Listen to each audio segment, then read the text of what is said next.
திரு சேதுராமன், எப்படி பார்க்குறீங்க? களம் எப்படி இருக்குது? ரெண்டு கட்டங்கள் தான் எஞ்சி இருக்கக்கூடிய சூழலில் இப்போ அலை அப்படின்னு ஒன்று இருக்கா? யாருக்கான அலையாக இருக்குது? மோடியினுடைய அலை தொடர்கிறது அல்லது இன்னும் பரவுகிறது, வேகமாக இருக்குது அப்படின்னு சொல்லக்கூடியவங்களும் இருக்காங்க. இல்லை அதெல்லாம் ஓஞ்சிருச்சுங்க அப்படின்ற பார்வை இருக்குது. எப்படி பார்க்குறீங்க? இல்லை, இது ஒரு மிக்சடு ரியாக்ஷன் தான். நம்ம கொஞ்சம் திறந்த மனத்தோட பார்த்தோம் அப்படின்னாக்கா நமக்கு தெரியும். சனஸ் அவர்கள் ரொம்ப பல விஷயங்களை சொன்னாரு. அதுல மோஸ்ட் ஆஃப் த விஷயங்கள் நான் உடன்படுறேன்.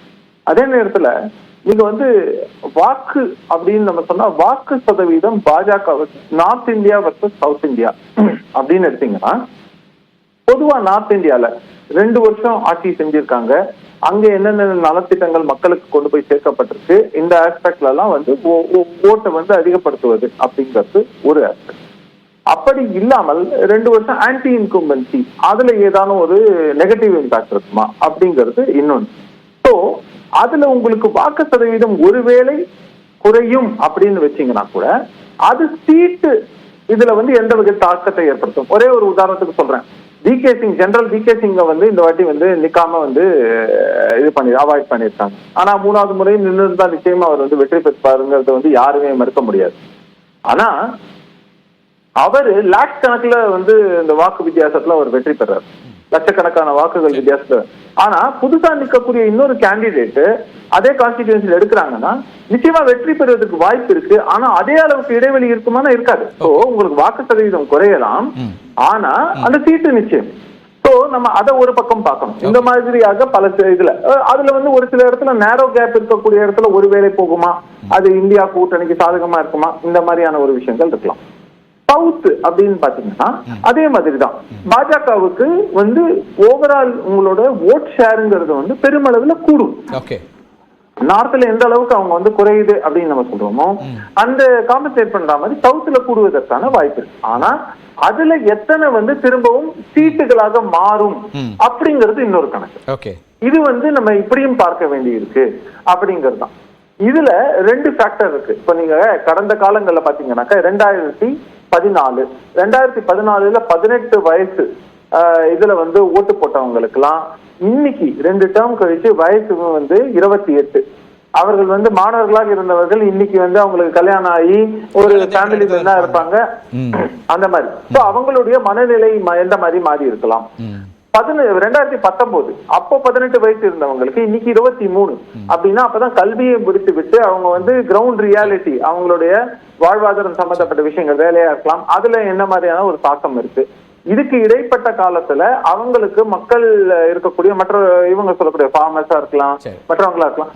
இவங்க எல்லாம் எந்த அளவுக்கு அந்த நலத்திட்டங்கள் இதெல்லாம் தாங்கள் இந்த மோடி அரசு வந்ததுக்கு அப்புறம் தான் இதெல்லாம் அடைஞ்சோம் அப்படின்னு. இப்ப வயசானவங்க இருக்காங்க, வயசானவங்களுக்கு இந்த குறைந்த விலையில மருத்துவம் அப்படிங்கிற அந்த மருந்துகள், அந்த மாதிரி ஆயுஷ் யோஜனா அந்த இதெல்லாம் சொல்றாங்க ஸ்கீம்ஸ், அதை பேஸ் பண்ணி வந்திருக்கிறது அப்படிங்கறது எல்லாம் வச்சு பார்க்கும்போது இதையெல்லாம் அவங்க பரிசீலனை பண்ணி அதன் மூலமாக அது வாக்கா அறுவடை ஆகுதா, அந்த வாக்கு சதவீதம் ரீடைன் ஆகுதா, இதையெல்லாம் நம்ம பார்க்கணும்.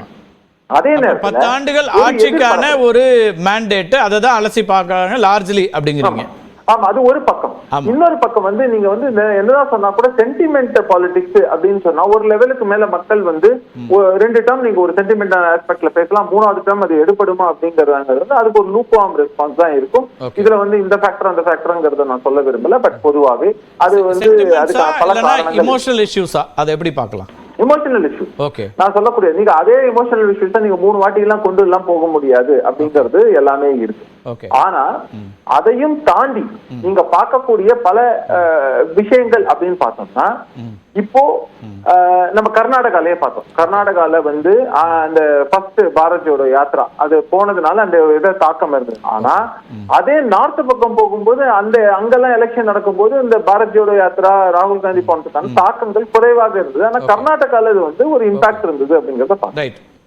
அதை தொடர்ந்து இந்த மாதிரியாக ஒவ்வொரு இடத்துலயும் நீங்க சொன்னதுல பல்வேறு ஆஸ்பெக்ட்ஸ் பார்க்கணுங்கிற அடிப்படையில நம்ம எல்லாமே இதான் பேசிட்டு இருக்கோம். நீங்க சொன்ன அடிப்படையில பார்த்தாலே 10 ஆண்டுகள்ல அவங்க ஒரு சேச்சுரேஷனல் பாயிண்ட்டுக்கு வந்துட்டாங்களா ஆளுங்கட்சி அப்படிங்கிற மாதிரி தான் தோணுது. நீங்க சொல்றத அப்படிதான் புரிஞ்சுக்க வேண்டியிருக்கா? ஒரு சேச்சுரேஷனுக்கு வந்துட்டாங்க, ஒரு இமோஷன்ஸ் ஒர்க் ஆகாது, இல்ல இஷ்யூஸா ஒரு இமோஷனல் இஷ்யூஸ் ஒர்க் ஆகாது, முதல் தேர்தல் இருக்கிற மாதிரி ரெண்டாவது தேர்தல் இருக்கிற மாதிரி மூணாவது தேர்தலுக்கு அது எடுபடாது, அப்ப வேற ஏதாவது புதுசா ஒரு விஷயம் சொல்லப்படணும், ஆனா சொல்றதுக்கு ஒண்ணு இல்லைங்கிற ஒரு இடத்துல தான் நிக்கிறாங்களான்னு கேட்குறேன். இல்ல பாஜக வந்து இன்னொன்னு பல ரிஸ்க் எடுத்திருக்காங்க. அதுல வந்து அது ஒரு ஸ்டெப்பா ரைட் ஸ்டெப்பா மிஸ் ஸ்டெப்பாங்கிறத நமக்கு வந்து எலெக்ஷன் ரிசல்ட் தான் சொல்லணும்னு நான் பாக்குறேன். முக்கியமான இந்த ரீஜனல் லீடர்ஸ் வர்சஸ் ரீஜனல் லீடர்ஸ்ங்கிற ஒரு ஆஸ்பெக்ட விட்டுட்டு எல்லா இடத்துலயுமே மோடியின் பிம்பம் அதுக்கு எதிராக 19 அதுதான் உச்சம் இல்ல அதுக்கப்புறமும் இப்போ லேட்டஸ்ட் இந்த எலெக்ஷன்ல கடந்த இதுல ரீசெண்டா நடந்த மாநில தேர்தல்கள் அங்கிருந்து வெளியேற்றியதை சொல்றீங்களா? அப்ப சமீபத்து உதாரணம் அது நம்ம வந்து போனோம்னாக்க பெரிய லிஸ்டே போடணும், வரிசையா எல்லா இதுலயும் போடணும். அந்த மாதிரியாக இல்லாமல் அதே மாதிரி புது முகங்களை 2014 பிறகு நீங்க 14லயே குஜராத் மாடல் மோடி மாடல் அப்படிங்கறத முன்னிறுத்தப்பட்டு கொண்டு வந்தாங்க. அதுக்கு பிறகு 2019லயே அவர் தானே முன்னிறுத்துறாங்க. மோடி சர்க்காருங்கிறதானே மோடி 3.0 தான் இந்த முறை அவங்க வைக்கிறதுமே மோடி 3.0 தானே சொல்றாங்க. கரெக்ட். நீங்க சொன்னதுல 2014 வரைக்கும் தான் அது குஜராத் மாடல். அங்க இருந்து அவர் வந்து தேசிய அளவுக்கு கொண்டு வந்து இந்த மாடலை வந்து நிலைநிறுத்தி அதுல வந்து என்னென்ன 2014 வரைக்கும் இந்த 10 ஆண்டுகள் என்ன டெலிவர் பண்ணிருக்காங்க மக்கள் நம்பத்தை வச்சுதான்.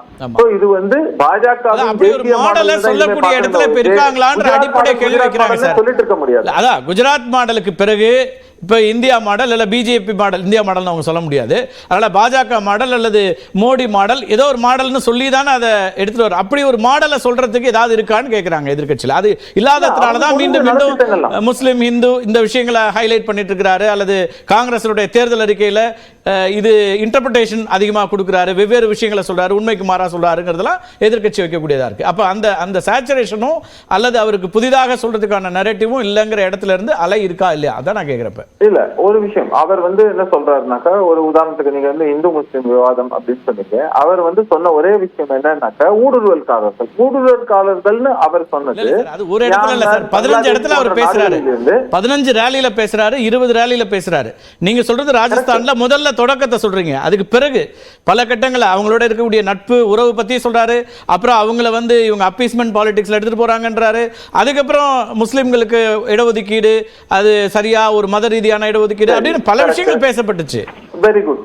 ஆனா என்னன்னா என்னுடைய கேள்வி என்னன்னா, இப்போ இந்த மாதிரியாக இவங்க எல்லாம் வந்து இப்போ மோடி 3வது டேர்ம் வந்தா பண்ணிடுவார்னு சொல்றது ஏன் அவங்க முதல் 2 டேர்ம்ல டெஃபினட்டா கிளியர் மேண்டேட் இருந்தது, பெரும்பான்மை இருந்தது, செய்திருக்க முடியுமே, ஏன் செய்யலங்கிற ஒரு கேள்வி மக்களுடைய வாக்காளர்கள் மனநிலையில இருக்குமா இருக்காதாங்கிற ஒரு இது இருக்கு இல்லையா?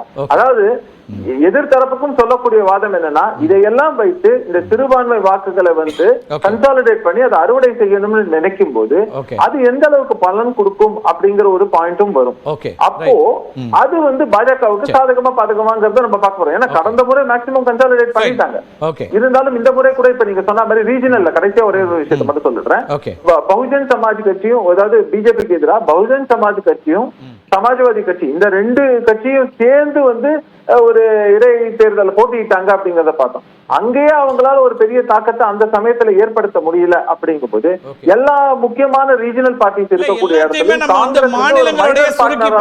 நீங்க ஏன் தேசிய அளவுல இருக்கக்கூடிய மனநிலை என்ன, இந்த 2024 நாடாளுமன்றத்திற்கான மக்கள் எதிர்பார்ப்பு என்ன அப்படிங்கிற ஆங்களே பேசாம மீண்டும் மீண்டும் நம்ம அந்தந்த மாநிலத்திலே சுருக்கி பேசுறோம்ல, அதுவே சரியா இருக்குமா நான் கேட்கிறேன். ரெண்டுமே இருக்கும் தானே. நீங்க டபுள் இன்ஜின் சர்க்கார்னு ஒரு பக்கம் சொல்லும் போது 2 பாசிட்டிவா வரணும் இல்ல 2 நெகட்டிவாவும் போறதுக்கு வாய்ப்பு இருக்கு, ரெண்டுமே இருக்கு இல்லையா? கரெக்ட். இல்ல நீங்க சொன்னது கரெக்டான வாதம். ஒரே ஒரு விஷயம் சொல்றேன், கேரளா எடுத்துக்கங்க, அங்க கம்யூனிஸ்டுக்கு எதிராக காங்கிரஸ் நிற்கிறது. வெஸ்ட் பெங்கால் எடுத்துங்க, அதே மாதிரி இருக்கு. இந்த இடத்துல எல்லாமே பாத்தீங்கன்னா வெஸ்ட் பெங்கால் பாத்தீங்கன்னா காங்கிரஸ் வந்து மைனர் பார்ட்னர். அதே மாதிரி நீங்க பஞ்சாப்னு எடுத்தீங்கன்னா காங்கிரஸ் இஸ் மைனர் பார்ட்னர். அந்த மாதிரியாக நிலைக்கு தள்ளப்பட்டிருக்கும் போது எந்த இடத்துலயும் எதிர்க்க இவங்க மற்ற கட்சிகள்லாம் என்னன்னா, அதே மாதிரி அந்த ஆட்சியில் இருக்கக்கூடிய கட்சிகள் அந்த மாநிலத்தை தாண்டி அவங்களுக்கு ஒரு இன்ஃப்ளூயன்ஸ் பக்கத்து மாநிலத்துல கூட கிடையாது. அடுத்த கட்டத்துல பேசுவோம்.